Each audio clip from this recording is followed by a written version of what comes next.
Well, here's a new one for you. The Daniel diet.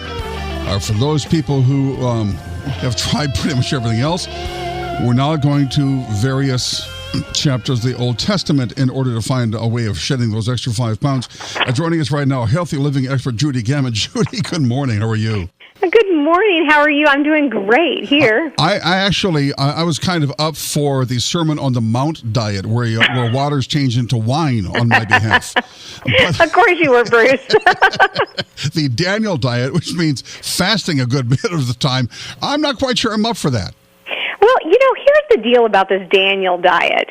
It's really a lot of common sense. Now, they say fasting, but this isn't giving up everything. When we think fasting, we think we don't eat or drink anything.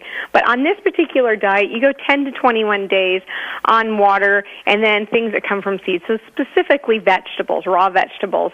And this is really good for, that buzzword that's out there, cleansing.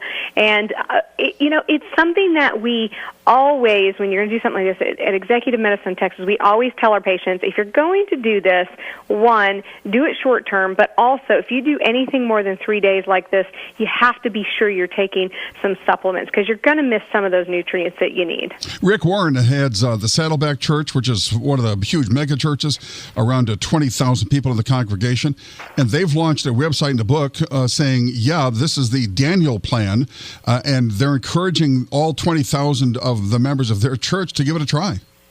Well, it's actually a good thing because research tells us that when we do something like a diet, and I hate to call this a diet, but when we do something like this, a lifestyle change, if you have people around you, if you have a network of others that are doing the same, you're more likely to succeed.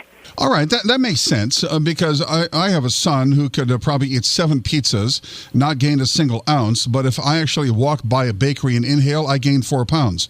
So, I mean, if he and I were on the same kind of diet and I were eating as he's eating, holy smokes, I'd be a monster huge. Well, there are a lot of people that share that sentiment, including myself.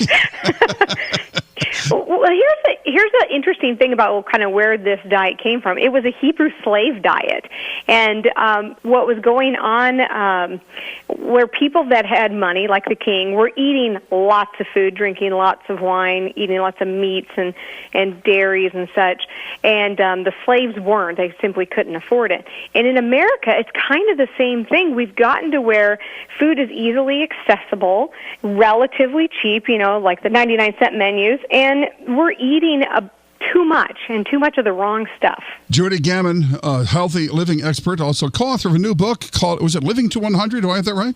Age to Perfection. Age to Perfection, all right. Judy, thank you so very much for being with us. I appreciate it. Always a pleasure.